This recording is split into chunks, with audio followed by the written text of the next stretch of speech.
Thank you all for being here. This is my first presentation at Methods Hour. And from what I understand so far, obviously we present about different methods, different methodologies you can use in both behavioral and neuroimaging research.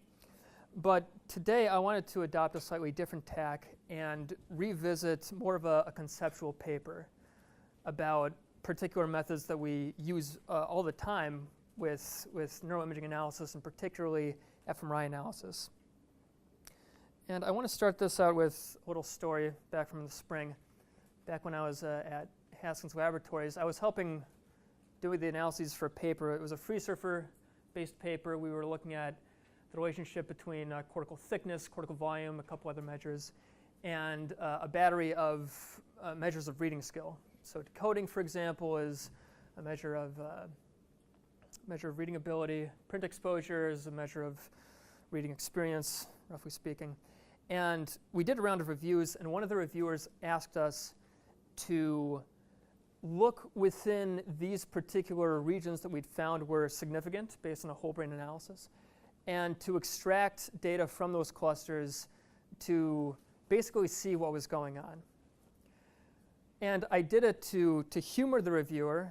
I put this in the response letter, but I explained that it was not an appropriate analysis. And one of my colleagues asked me, what's the problem with doing something like this? I don't see what the problem is. And I said, well, Ashley, that's a biased analysis. And he said, I don't know what that means. I said, okay, well, it's biased because it's circular.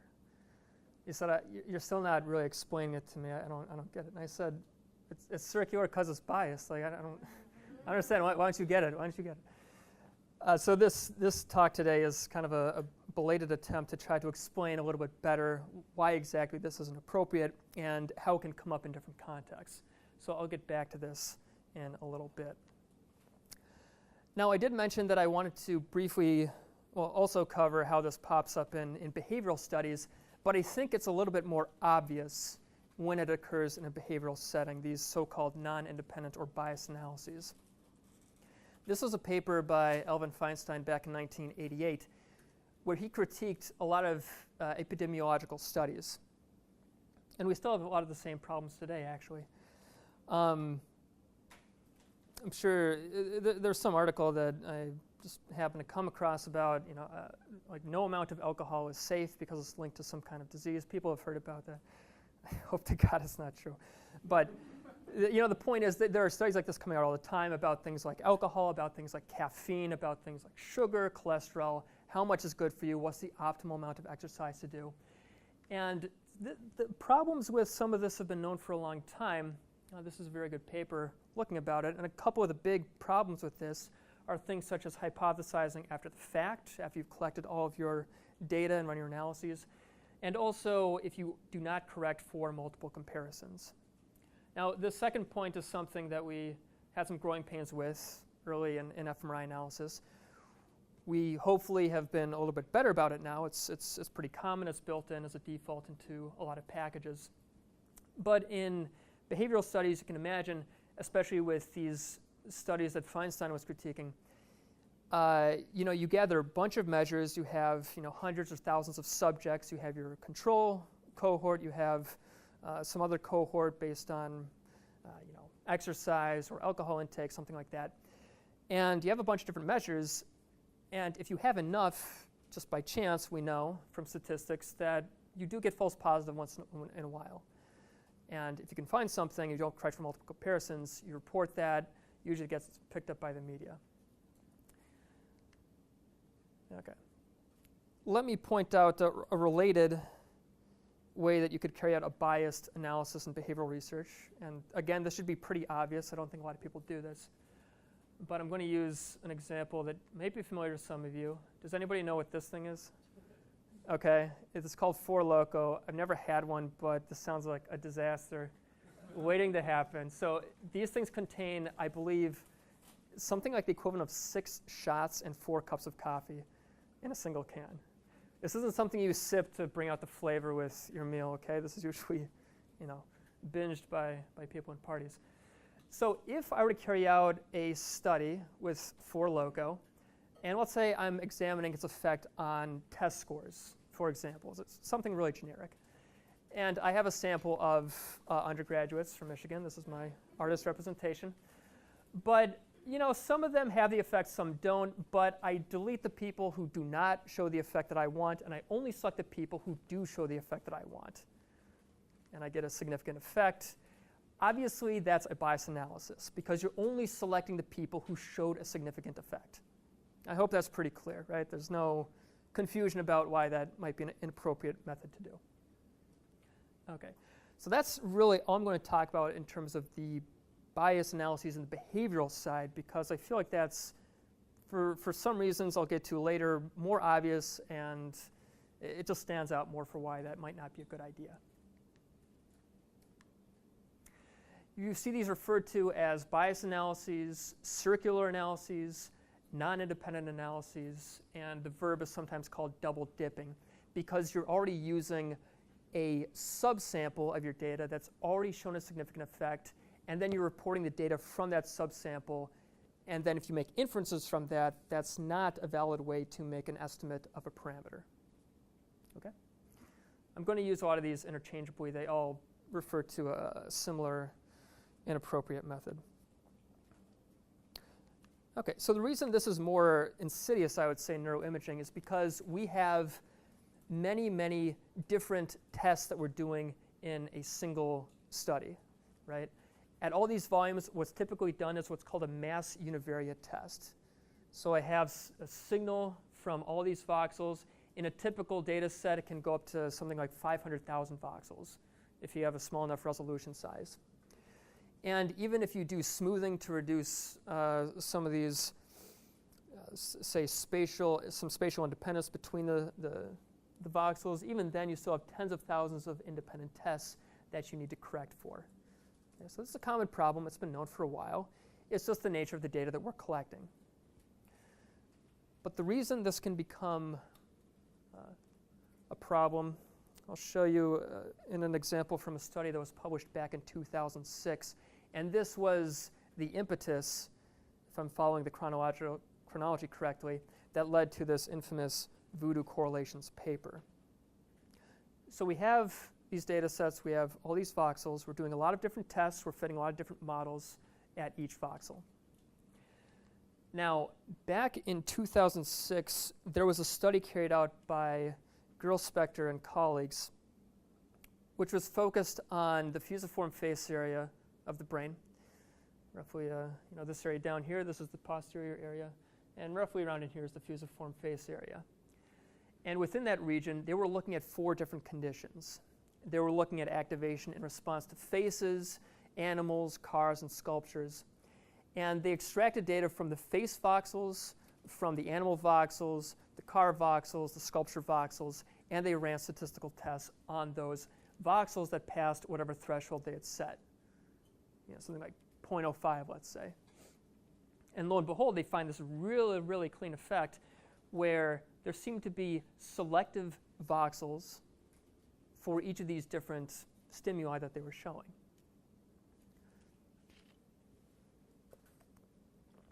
However, shortly after that, in 2007, Baker and his colleagues submitted a letter to the editor critiquing this paper. And they said, if we take a region of interest, a subset of voxels that's not even in the brain, let's say it's out here, okay? Obviously there should be no effect. We know that because it's not in the brain. But if they did that and they, just by chance found some false positives, and they extracted data from the face voxels, animal voxels, car and sculpture voxels, they found a very similar pattern, right?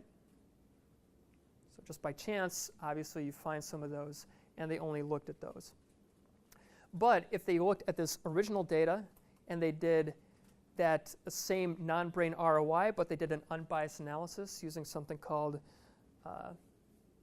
a cross-validation technique, which I'll get to later. Just know for now it's not biased.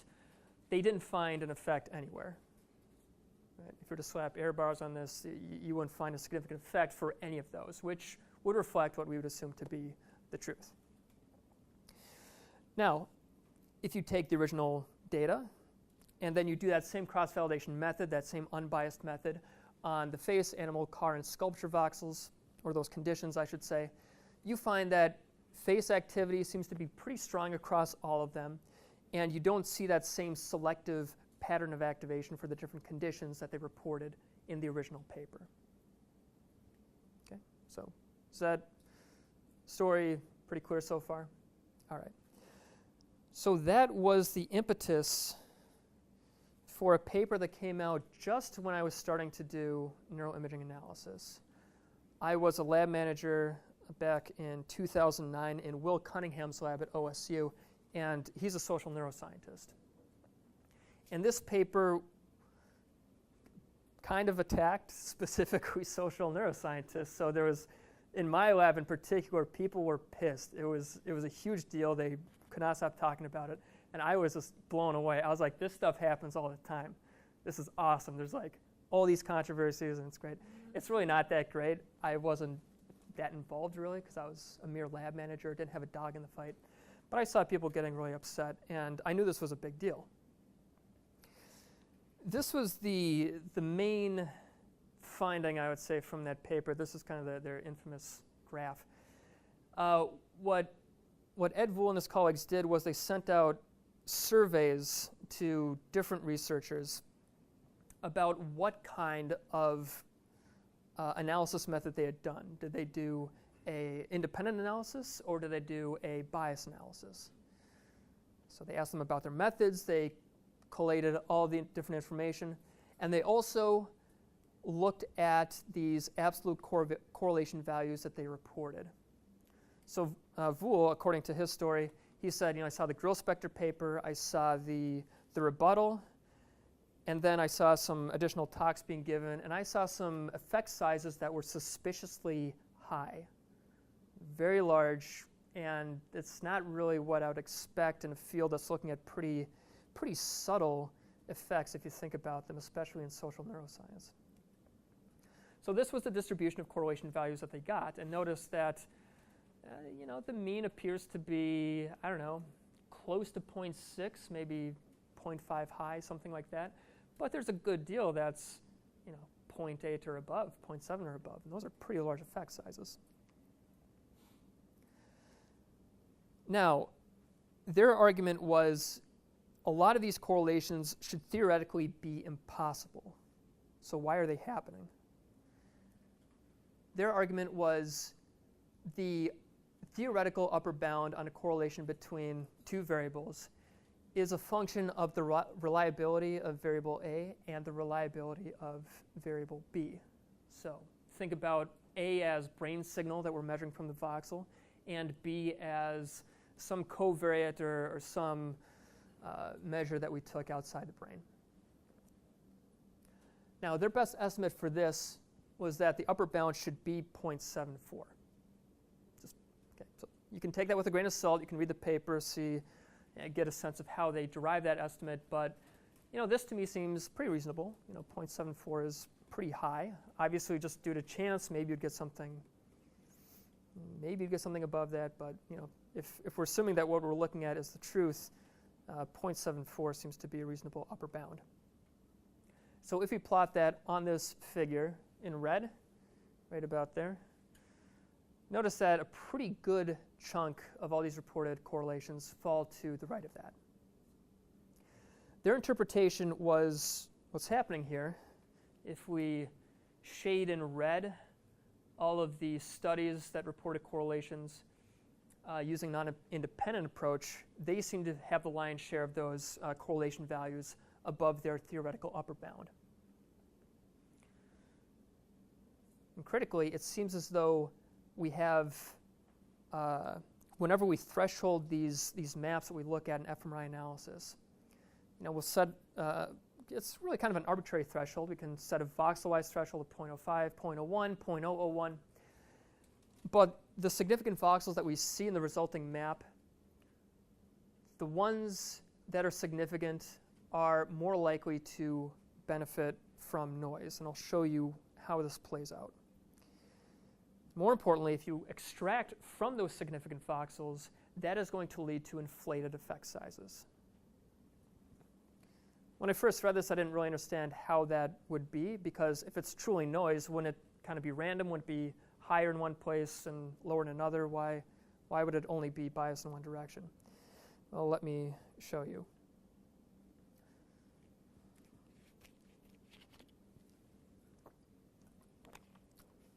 Assume that we've carried out a group level analysis, and we have a z-statistic map. Usually they look something like this. So it's a grayscale. More intense is going to be higher. Darker is going to be lower. If we zoom in on a specific part of the brain, let's say that we have z-statistics ranging from 0 to 3. Let's say we did a one-tailed test here. And assume that there is a real effect in the brain that's outlined in orange. Okay, just assume that for now. If we extracted the parameter estimates for each subject from those voxels, the effect would be, let's say, 0.3 with some variation around that value. Right? Now assume that we threshold our image at an uncorrected level of 0.05, p less than 0.05. So z-statistic, anything greater than 1.65 in this case. The voxels highlighted in red are the only ones that pass that threshold. But notice that this region overlaps with some of the true effect voxels, but it's also going to be grabbing onto some noise voxels. But the only ones that it's going to grab onto are the ones that pass that threshold. So if we only extract the data from the ones in red, the effect is going to be inflated relative to the actual truth, at least how I've defined it in this case. If we use an independent ROI, which is outlined in blue, notice that it's going to include some of the true effect voxels. It's going to include some voxels that are a little bit higher, but it's also going to include some that are a little bit lower. On average, if theoretically we did this over and over, notice that in this case it's a little bit lower than the truth, but in theory, if we did it repeatedly, it should tend over time to zero in on it. It's not just going to be biased in one direction or the other. So any questions about that so far? Because if you understand that, you understand the crux of Vool's argument. We threshold, and if we only extract from voxels that pass that threshold, we are going to give a higher chance of only extracting from abnormally large effect sizes. That's the problem. So everybody said, that sounds totally reasonable, and I have no problems with that. No, people were really angry, okay, and they had a right to be, because in some sense, Vool had been maybe overreaching. Some people, actually a lot of people, this is kind of hearsay from Bob Cox, but he said that Vool in that graph representing non-independent and independent analyses had sometimes misrepresented whether they'd actually intended for, say, a biased effect to be interpreted as a parameter estimate. So a few of the objections, especially from Lieberman. Lieberman wrote a couple of strong rebuttals to this. And one of them was, in some cases, we do want to see what's going on. We always say, look at your data. We want to see what's driving an effect. Maybe we didn't have an a priori ROI. Right? But nevertheless, maybe we have a significant interaction term. We want to see what's driving the interaction. And I would say that's fine. My recommendation is if you want to look, that's totally fine. Nobody's going to stop you. It's not a crime. But if you try to publish it, well, I just say don't publish it, because the way we've been trained to read papers, even if you put in the fine print a lot of caveats about how this is a bias analysis and it's not a valid group level inference, the way we've been trained to read papers is to basically read all of these effects as though they are group level inferences. So a non-careful reader may take that as a true effect size and use that maybe in another study or meta-analysis. So don't do it. But if you do, here's the best I can say, explain how it was done, but do not include error bars. That should be a tell that that's not, that an inference isn't being made. This kind of reminds me of some advice Machiavelli gave a politician. He was talking about conspiracies. And he said, don't ever engage in a conspiracy. You're going to get found out, people are going to find you, and they're going to kill you. It's just bad. Don't do it. Don't do conspiracies. But if you do, here's a few things you should know. So, a lot of authors have done things like that. So don't publish it, but if you do, please be very, very clear about what was done so that people are not misled. Another objection is, hey, okay, maybe the effect is inflated, but can't we still say that the correlation or the effect actually exists? That's a fair point. And assuming you did correct multiple comparisons correction, yes, it is a fact that you did have a significant effect in that particular region. But this is one of the rebuttals by Voodoo, is that, well, magnitude is also very important, especially if you're looking at something like a pharmacological or treatment study. The magnitude of the effect matters a lot if there's going to be a practical significance for that effect. And we know from statistics that if we collect enough subjects, enough sample points, we're almost guaranteed to find a significant effect. But does it practically matter? You could have a very, very, very tiny effect size, but with enough samples, enough data, you could make the case, at least under frequentist assumptions, that there is a significant effect. This is one of the reasons why some people have a problem with it, but it's kind of built into that system. Now, I want to use that as a segue into talking about a separate but related and very important form of bias, and that is this entire problem with sample size, which a lot of people have been harping on for a number of years, and for good reason.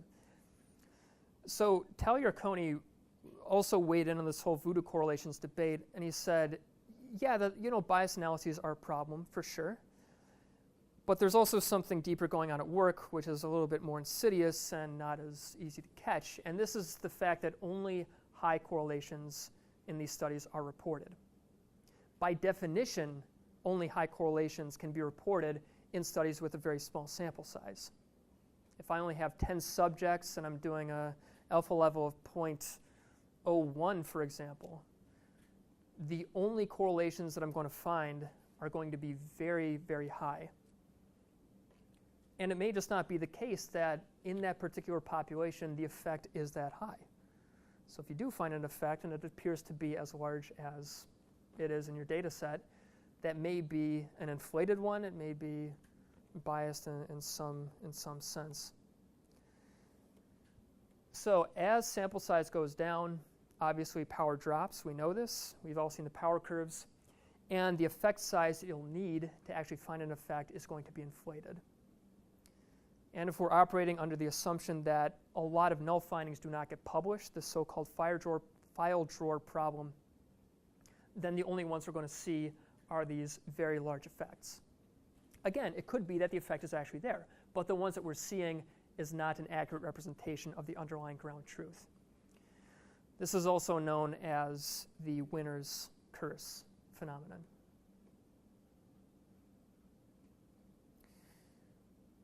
This was a graph summarizing that pretty neatly by Button et al., showing that as the statistical power of the study goes down, so this could be for a few reasons, but one of the main reasons is a small sample size, the relative bias of the research finding, think of that as the inflation factor of the effect size, is going to go up, and it goes up pretty precipitously. It goes up very steeply as, say, you get to 30, 20, or lower percentage of power. And isn't it curious,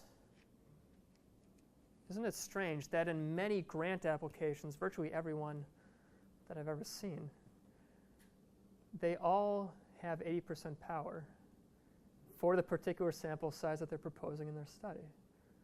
That's pretty crazy. Now, I'm not saying that everybody is engaged in some sort of underhanded behavior, but if they're basing this off of other studies which are leading to inflated effect sizes, we're kind of bootstrapping inflated effects on top of inflated effects. That's the problem.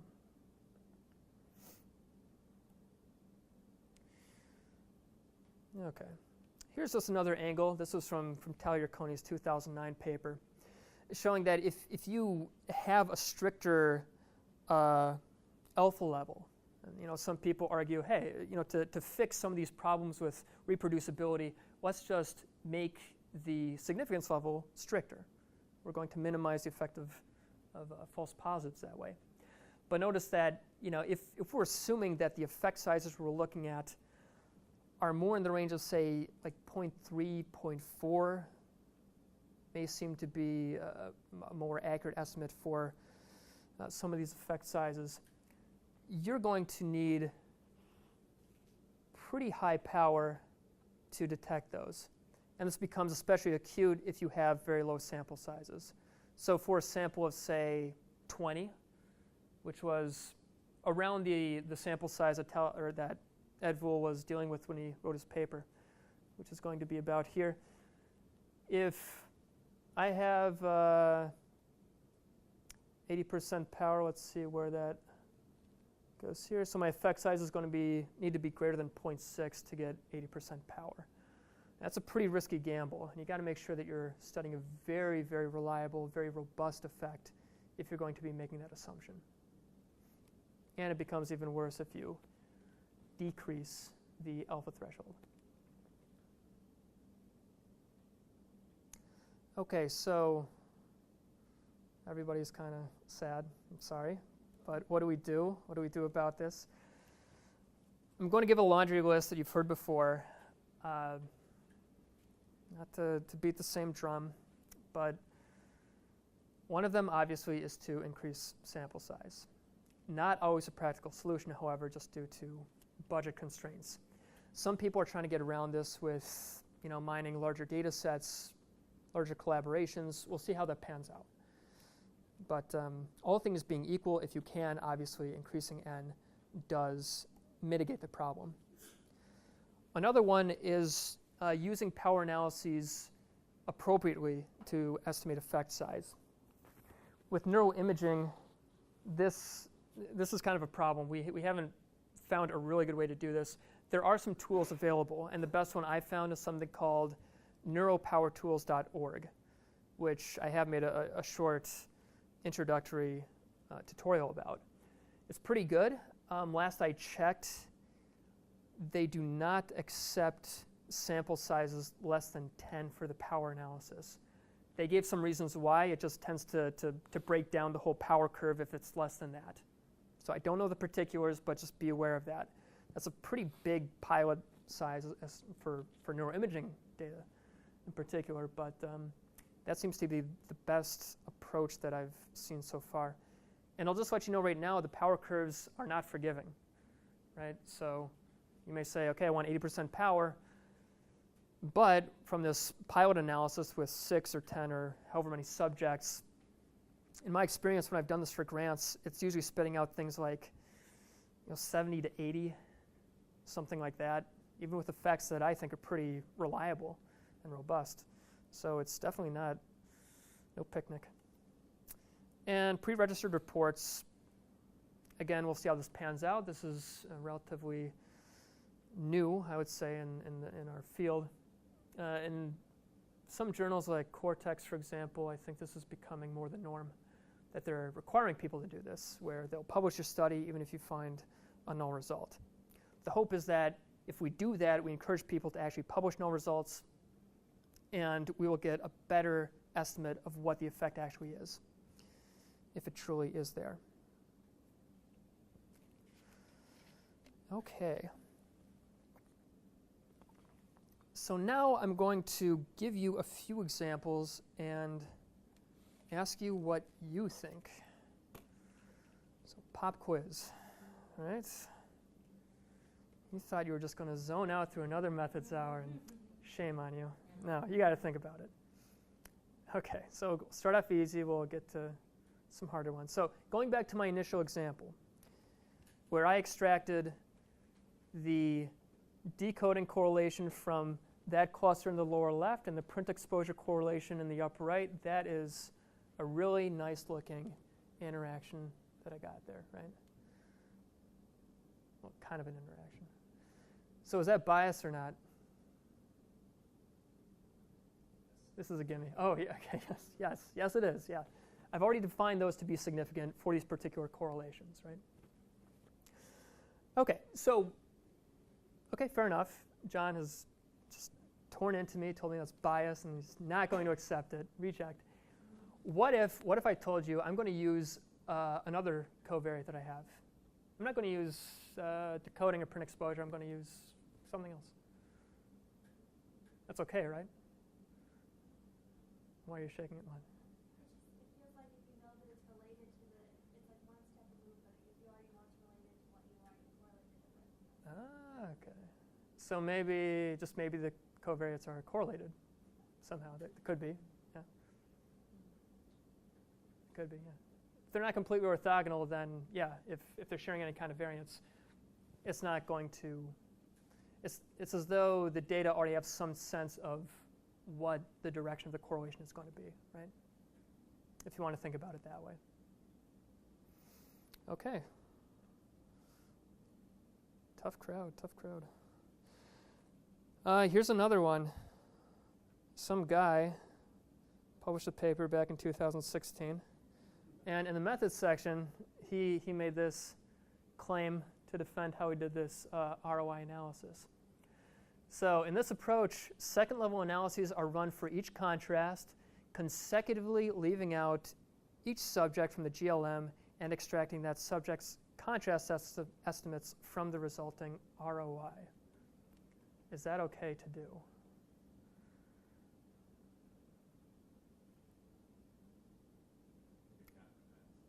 It kind of depends on what?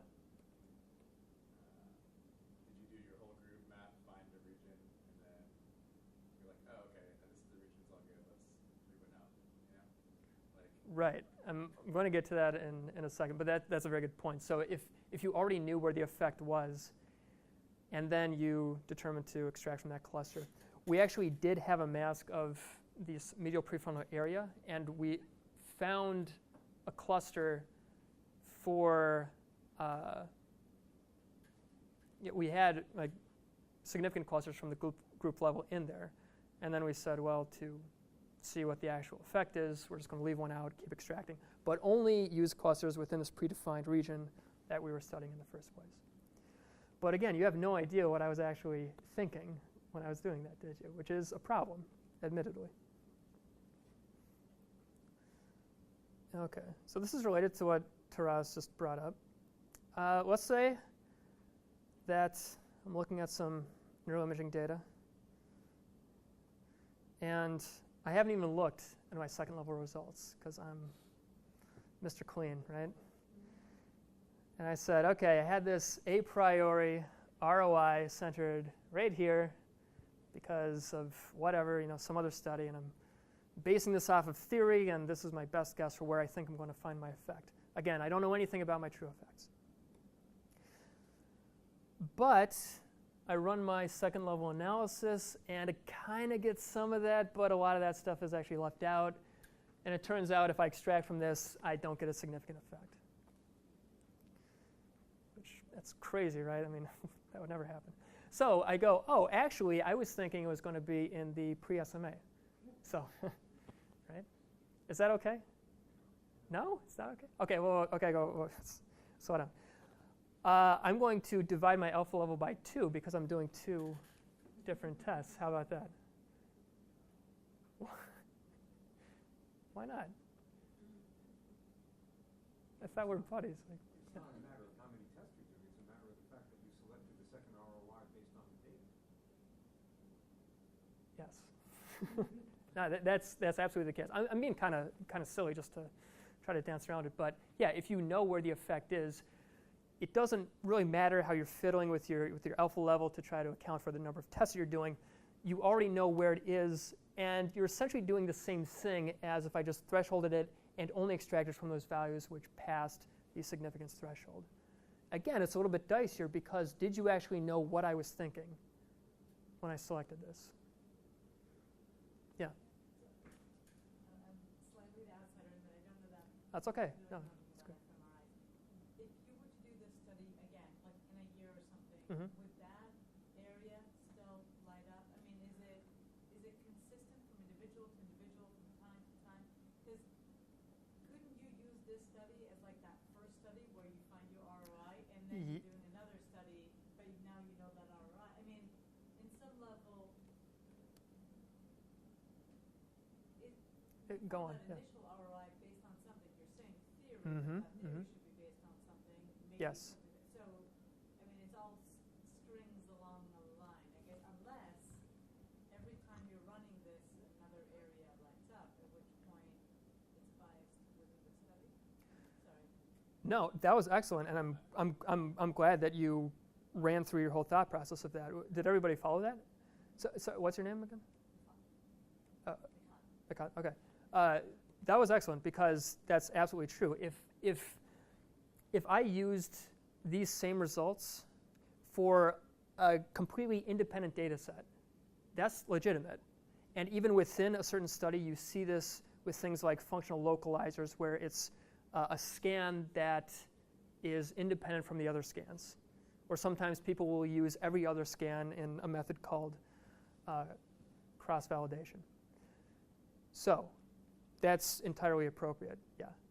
Where it becomes a problem is if I already have my data collected, and then I say, well, it's kind of in that area, so that's where I'm going to analyze everything. It's the same if I go back to that for loco example, and I only look at the kids who showed the significant effect. Now, obviously, there's some variation. Maybe some people did show the effect, maybe some people didn't. But if I'm only looking at the people who did, that's a biased or circular analysis. Yeah. So here's another case, Andy. Suppose you select the first ROI and you make it, let's say, a 5mm sphere, Mm-hmm. and you do your analysis and no, it doesn't pan out. There's nothing Yeah. reliable. Yeah. And you think to yourself, well, maybe the sphere is too small. Because, you know, they're smoothing and all that. I'll make it a 10mm ROI. Yeah. Still based on the previous study. Right. Yeah. So you're not basing it on your data. Mm-hmm. And now suddenly you find reliable results. This becomes very tricky, and I do not have a cut and dried answer for you. I don't know. I haven't been in a situation like that. I mean, it This strikes me as becomes, yeah. if that's actually exactly what you did, and you divide your alpha level by 2, you should be fine. But me reading your paper, I have no idea how many different ROI sizes Yeah. you chose, and you know, like if it is actually a priority, right? Is the number really 2 then? The number should be the number of size spheres that you're willing to consider. That's what I'm saying. Yeah. That's Yeah, exactly. Yeah. Me reading with the big from outside, I would have no idea how many sizes of spheres you tried to use. Mhm. But like, as the researcher, if it was actually 2 and you actually correct, then it should be fine. But Yeah, I would agree with that. I mean, some people may not. yeah. And I, Be transparent about it. If Yeah. you say that you tried it at 5, Right. it didn't work. I tried it at 10. I, divided my alpha level by 2, and this is why I think I found things at 10 and I didn't at 5. It could have been the location of my sphere. It could have been the age of my subjects. Mhm. It could have been something, something. And then if you're transparent about it, and maybe even form that part of the paper as an exploratory analysis, as something more confirmatory. Mhm. Because it seems like there's meaningful information there that you're able to catch. Like you were close, it's not like close enough. yeah. And so transparency about it and corrections. Well, this is one of the arguments that people have been making about pre-registered because, if I haven't done a pre-registered report yet, I think it would be an interesting exercise. But from what I understand, it's not as though you're only locked in. There is some wiggle room, but you have to explain what was specified beforehand and what's more exploratory. In that case, if you did something like that, I think that would be appropriate. Again, there's some debate. Can you explain why you think it would not be like what's your hesitation? Well, because You actually did what John said. yeah, I know, but then if you actually know the extent of the activation, it's almost as though then you know how big the sphere has to be to get you a significant I think we're result. assuming you didn't look at a second level map. You didn't do a group map. So you just extracted from this ROI. You got. Oh, I see what you're saying. If you Sorry. have a group map, Sorry. it's all over, Yeah. I see. That's it. Yeah. Yeah. Okay. Still has a fishing element to it. Oh, I'm 100%. trying at Right. different sizes. I'm running Okay. and you never. I see. like, Yes, in- yes. nobody ever actually does this, but like in theory, if you did. Yeah. Yeah. No, good point. Okay. Yeah, just to clarify that. Well, but here's an insidious version of it. Yeah. So you do the first ROI analysis, nothing pans out. Then you do your second analysis, and you find the pattern of activation that Andy showed me on the media Yeah. slides. You say to yourself, shit, wrong Now choice. you're screwed. I should have made it 10 Yeah, millimeters. no, I know.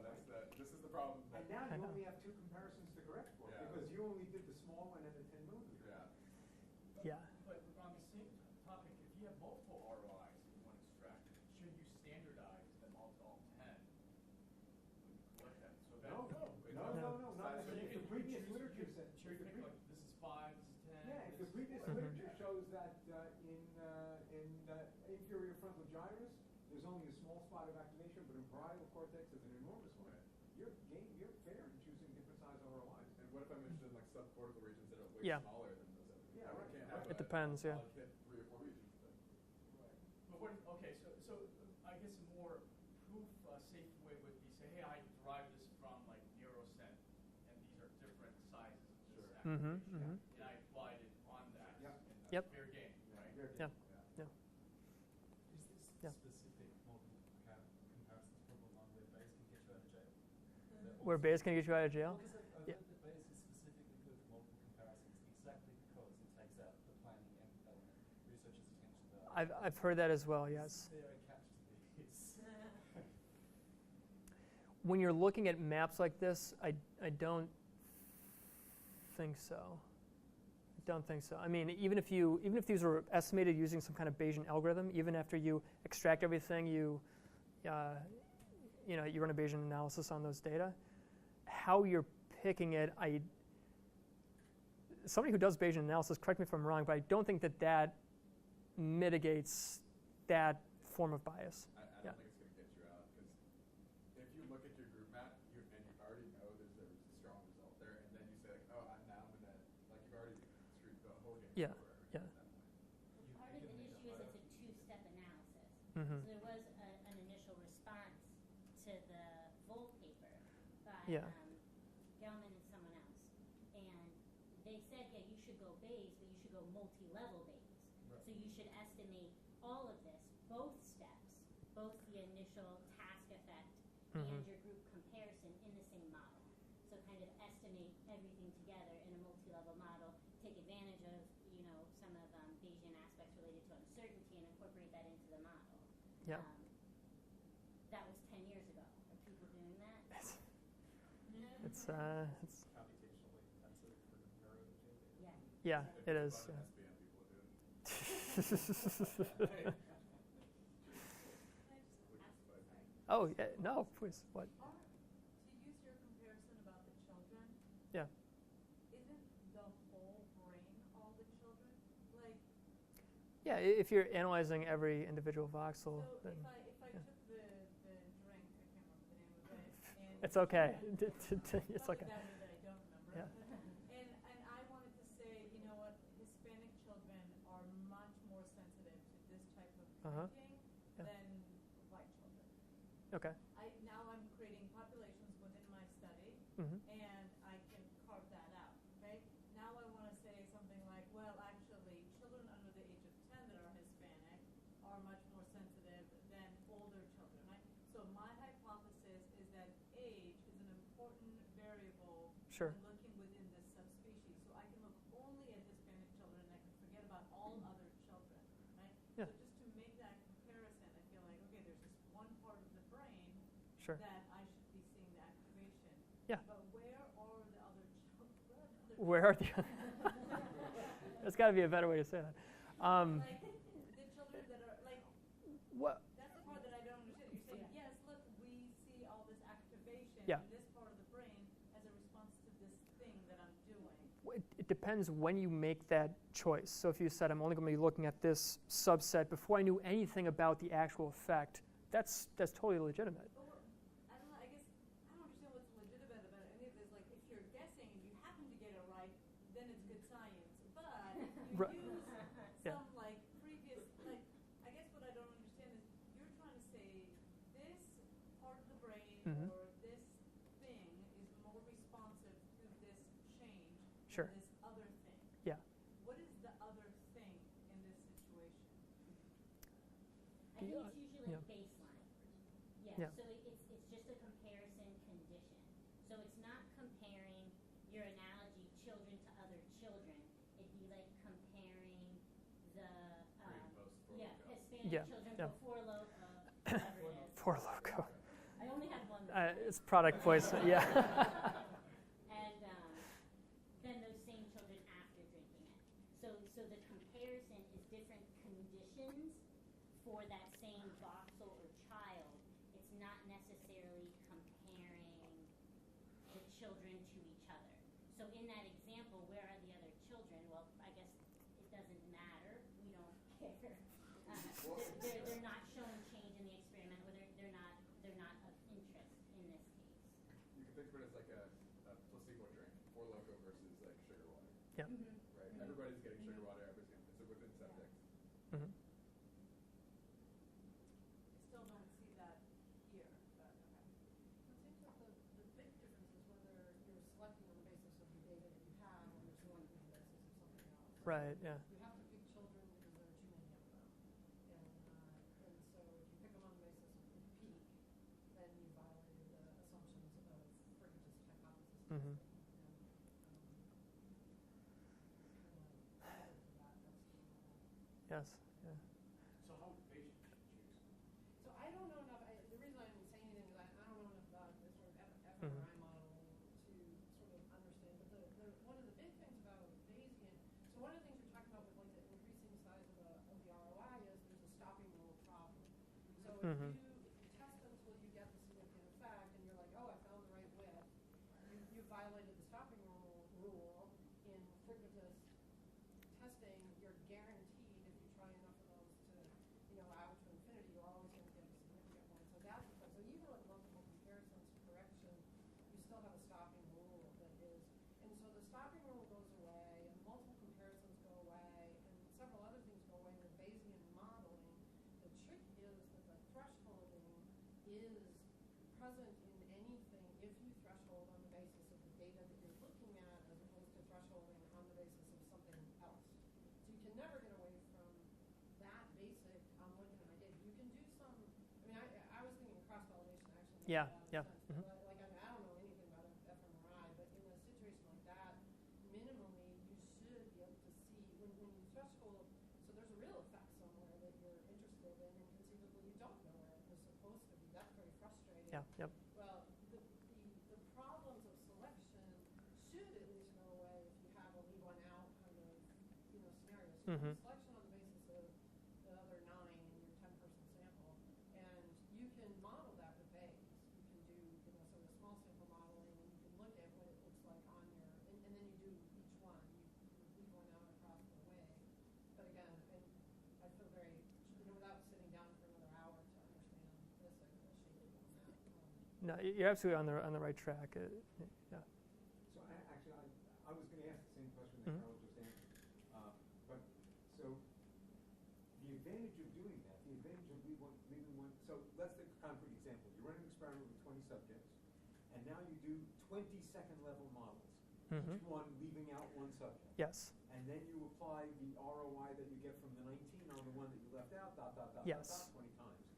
The beauty of doing that compared to spherical ROIs or ROIs from a meta-analysis or previous study is that this one is tailored to this particular population. Mhm. There are 18-year-old subjects who were living in Ann Arbor and drinking 4+ once a day and so forth and so on. It's okay. As opposed to whatever happened to appear in a meta-analysis or something that was run at UCSD or something. Yeah. And that seems to be a much more acceptable procedure. Yeah. Yeah. The paper, just for reference, it's Esterman et al. 2010, explaining how to do this cross-validation technique. So that leave one out approach that we're talking about now, that's what you're showing in your own paper. Yes. Yeah. And so that, it seems to me that that's legitimate. Is that? It is. Yeah. That's the consensus? I hope so. Yeah. I pray to God. Yeah. And just a question for people who do fMRI, because I don't do that much. How reliable are these ROI estimates that you can previously? Are they mostly trustworthy, or is there a lot of variance depending on scanner or things? That's the effect. We're most of that. Well, that's what neurosynthesis was. Yeah. I mean, weighted averages over 1,000 Mhm. studies, and you can pick one out. And, Yeah. There's a lot of slop in there because there are 1,000 studies with a whole bunch of variables. You drop the UCSD one. Yeah. That's how we quantitate genetic information. Right. I'm glad you brought up neurosynth. I'm going to get to that as I'm wrapping this up. I just have a few more slides. So some resources for you to help you do these independent ROI analyses. The most basic one is using some sort of atlas. So there are ones that come by default with SPM. There are ones that come by default with FSL and AFNI. I'm showing the Harvard-Oxford Atlas with FSL. So if there is a particular region that you have a good reason to use to only extract from that particular region, these are going to be considered unbiased, right? Because they're not influenced by the actual model that you ran. Okay, they're not influenced by that data that you collected. Neurosynth, this is probably a topic for another time. I found it very useful. And just to follow up on that previous ROI analysis I discussed, a reviewer asked me to use Neurosynth and use some search terms, place 5 millimeter spheres around the peak from those meta-analyses, and it actually replicated that leave one out analysis. So we were very, very happy about that.